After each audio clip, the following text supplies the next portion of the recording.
and welcome to the SUNY Oswego 2022 Imagine. Here with me today, I have Charlene Assam, our alumni of 2016 and 2017. And me, I am Briana Boateng. I am a senior at SUNY Oswego.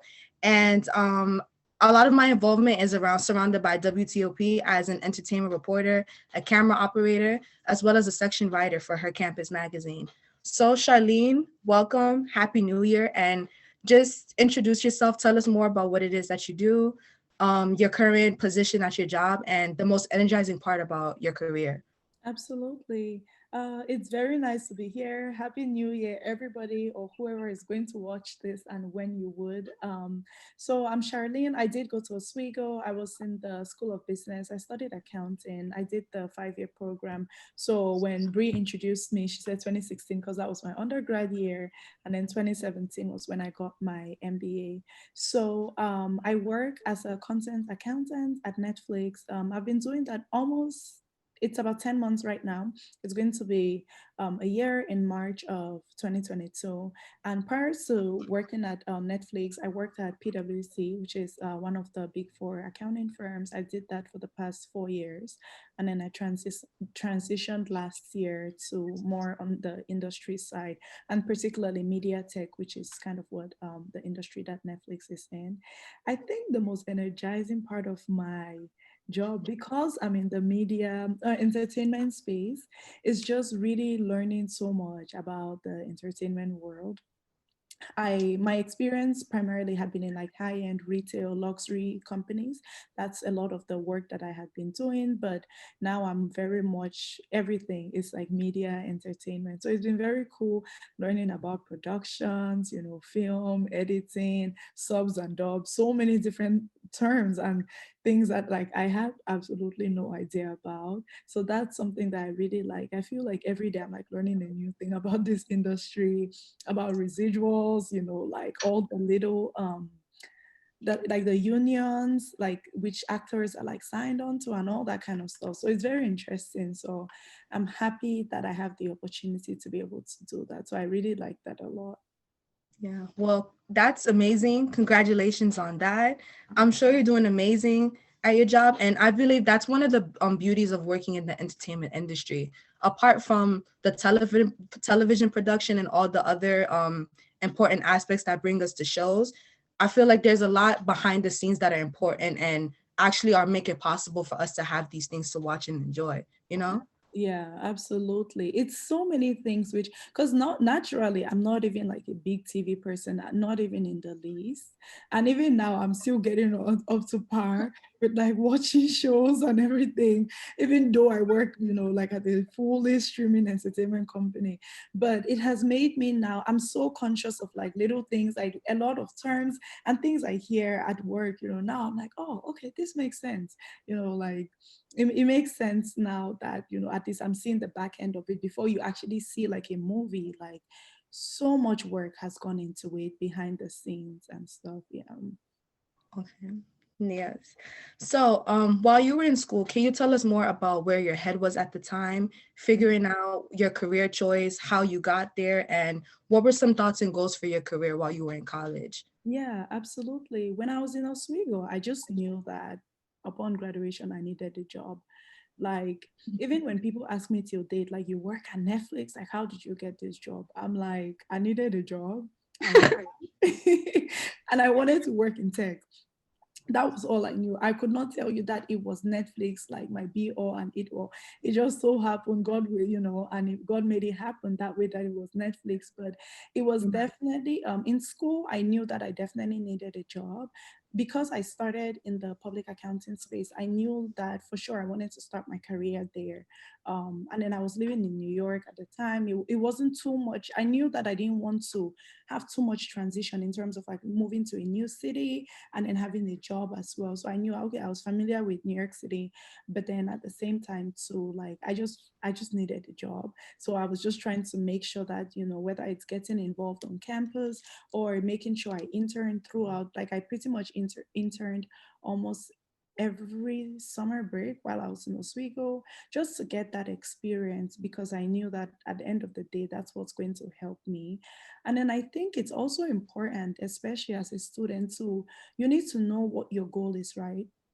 Because you don't just go to school to just go to school. Whether you're going to school to become self-employed, or you're going to school to become to work for someone, or to have an employer, even if it's for a couple of years, you need to keep that at the back of your mind. So not that your grades are not important, of course they are, but don't jeopardize having great grades and then not having a job after school. You need to be able to balance them, to say, okay, you know what, I still need to do well, my GPA still needs to be good, but don't do it at the detriment of you not having a job at the end of college, because that's what it ultimately is, right? Or whether you want to work for yourself, make sure that you're thinking about where your life is going to be after those 4 or 5 years that you're in school.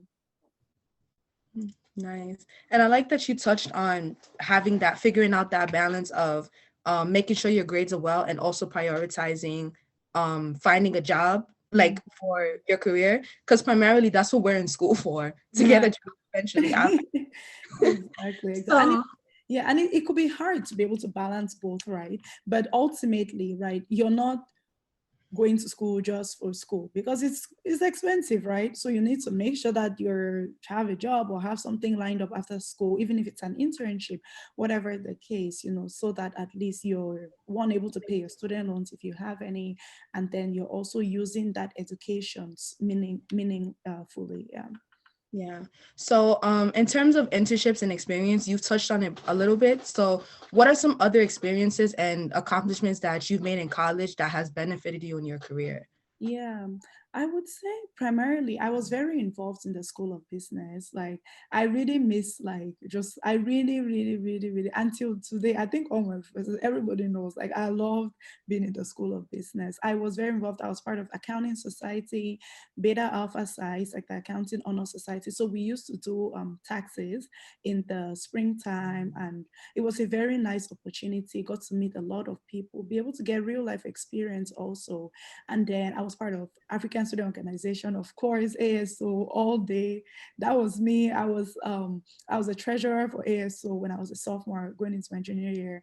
So I was very involved. And I think those things, we minimize them when we're in school, but it teaches you one of the biggest lessons that it taught me is to be very accountable, right? Whether it's to myself or to other people. You learn that, as a treasurer, for example, I had to report every single PO. They give you the budget, like, Campus Life gives you whatever budget. I'm surprised I remember those names.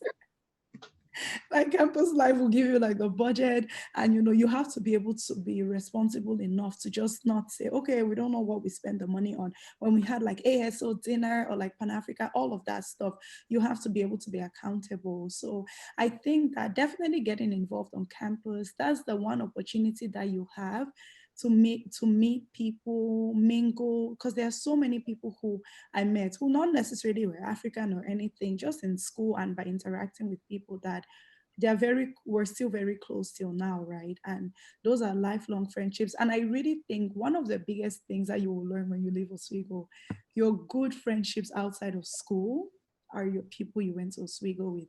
All my closest friends and bridesmaids, my entire fridge is full of weddings, weddings, weddings, every single one, Oswego, Oswego, Oswego.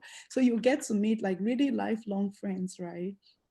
That is very beautiful, like, thinking about it. Not me sounding old here. No, But it's yeah, so that's what I did. Yeah. And I love how you touched on with campus involvement comes with a lot of responsibilities, because not only are you a student, like you're also a student leader as well. So it's their Mhm. job to make sure that you stay on top of these responsibilities and getting the job done. And at the same time too, like those are still transferable skills that you can apply into your career. And Yeah.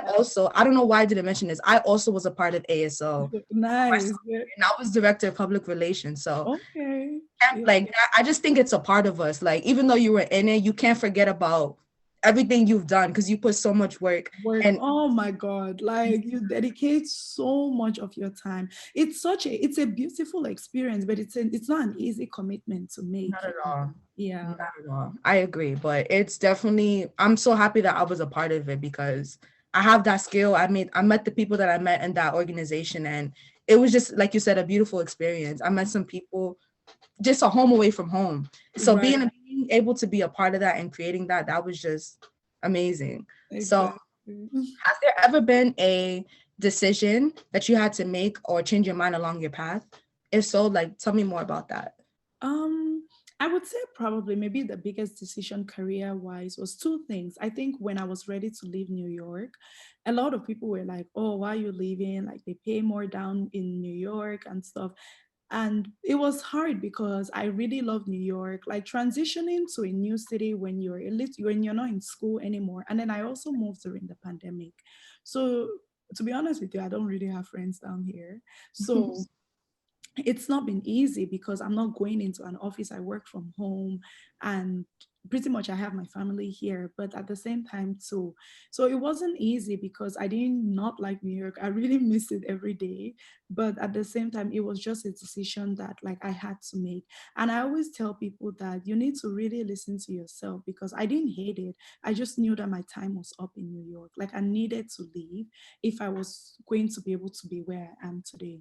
Like I really don't think a lot of the things that I've done, for example, getting my driver's license, as simple as that. I was staying in Brooklyn. Like I had no intentions of getting my license or anything. But once I moved here, it's virtually impossible to go around. You can use public transportation, but the convenience of having a car is necessary. So I think that was something that impacted professionally, but also personally, right?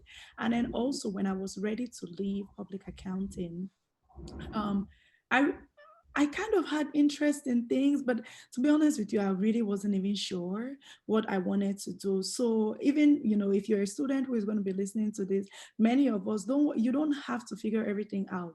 Look at me. I graduated 5 years ago. And so some days I'm like, this is what I want to do, but I don't know if it's in 2 years I want to do the same thing. Right now, I'm liking it. I really am enjoying what I'm doing, but I don't know. Like I know for a fact when I left Oswego and was working at PwC, I could not have said, oh yeah, I want to go into media tech. That was definitely not my plan. But I think that, I did some digging, researching, talking to people a lot, and then seeing what is out there in the market, which work experience gives you that opportunity. So that helped me to be able to transition. But it's not easy because it's very unknown and you're not sure what to expect. But life is too short. So you just take it as it comes. So, yeah.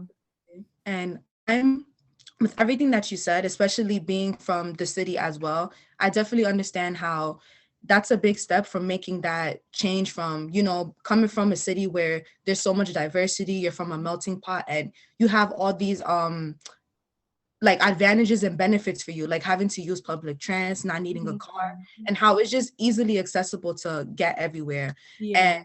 even like moving to a state like Atlanta where you had to like kind of learn to kind of change and do all of those things. But at the end of the day, it was for the betterment and the advancement for yourself and Yeah. your career. So kudos to you, and I applaud you for doing like making such a big move like that. Yeah. Because You that's have to. something that's definitely something that I go back and forth about because all Yeah. I know is New York and I love New York. But Exactly. if you But want me, I really, really recommend it. A lot of my friends in New York, like when they come down here, they are like, okay, we can see ourselves here. But trust me, when I was in Brooklyn, I was like, this is all I know. This is all I want to be.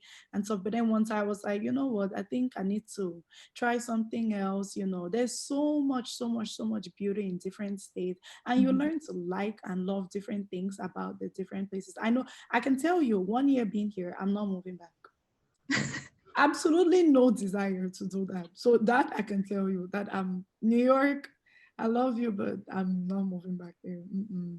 yeah, once we get out, that's it. Yeah. No, it's no turning back. Yeah. So, how has your career shifted since the pandemic first hit in the beginning and all the way up until now? Yeah, I think maybe when I was with my previous job, it was just different, more working from home because part of my job as an auditor, I used to travel like a lot, like a whole lot. Like there was a point at some where I almost gave up my apartment because I was traveling that much. Yes.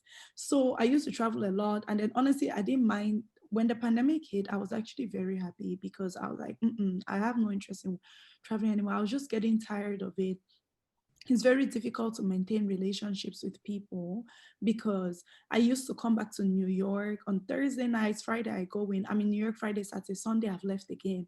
It was the same thing over and over. So it slowed down definitely because we were all working from home. And then also during the pandemic, which was last year in March, that's when I made the transition to my current job. So at least I got to, change. That was one shift that happened. It wasn't anything too drastic other than like changing jobs and then moving cities, like I already mentioned. Yeah. Well, since you've mentioned the challenges you've encountered and how you were able to manage navigating these challenges, are there any additional challenges that you would like to touch on or that you feel you've encountered? Um, Maybe more like in the work I do because I was in public accounting and then right now I'm more in industry. I'm very specific, right? It's entertainment industry. So it's definitely been challenging. You kind of have to relearn a lot of the accounting because in audit you're reviewing work that people have already done, but I'm really an accountant now. So I'm actually doing the work and we have auditors who are going to be reviewing my stuff. So it's very different. So I'm having to like, really try and sit there and really understand like journal entries, which is like a very nuanced thing in accounting. Like I have to like really sit and think about those things very, very intricately as well. Also because of the kind of work I do is pretty delicate. So you want to make sure that um everything is right pretty much. So I guess that's been a challenge, just relearning a lot of those things. And then different companies too, right? Like I was working with one company and then went somewhere else. Culture is completely different, so that has been that. And then also the thing with PwC was I had interned there for like so many years. When I was a sophomore, I worked in the PwC in Cameroon, which is where I'm from. And then a junior, I worked in New York, and then I stayed in New York. So I had been with PwC like 7 real years because I did 3 years of internships, 4 years full time. So I made my friends, all of my friends in New York, most of us worked at the same place. So it was just, you build that a lot of mentorship and a lot of community in the same place. Now it's been different at Netflix because of course I'm the only person in my team who lives in Atlanta and on the East Coast too. So it's been different, but it's like, still learning to build those. I think one thing I'm trying to do is also build those mentorship and community relationships with people that you work with, which is something that I didn't even have to try at PwC because we all kind of grew up together. So that's been different and a little bit of a challenge, but not the worst thing that could happen. Like there's worse things that could happen in life. It's not like the worst thing ever. Yeah. Well, I'm so happy to hear that with all the challenges that you've encountered, you're able to navigate them and, work through them. So, what is one important thing that you wish you had known while you were still at Oswego about your career options, being successful, and navigating your first job or even being in the professional world? Yeah. Let me think. I think definitely one thing is to definitely learn to, I guess a lesson which I had learned, but I wish I had emphasized it a little bit more, is to just really, really be able to ask questions. Like that's something that in every job, whatever scenario in life, I've learned that people are very willing to say yes, but they will not say yes if they don't know what they are saying yes to.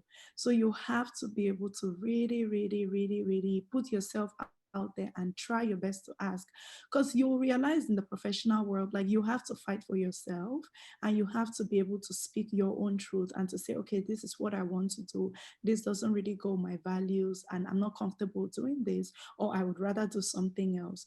But that's something which I learned, which I wish like I was just a bit more like saying, okay, I want to do this, and just being very, very open to ask more and more questions. Like I used to talk a lot, like I talk a lot and ask questions as needed, but I just wish that I was much more assertive and like just like, okay, this is what I want. And then also another thing, like, as students also, when you before you transition is, I'm an immigrant, and I say this every time I'm on a call with anybody in Oswego. If you were born in this country, you have so many opportunities.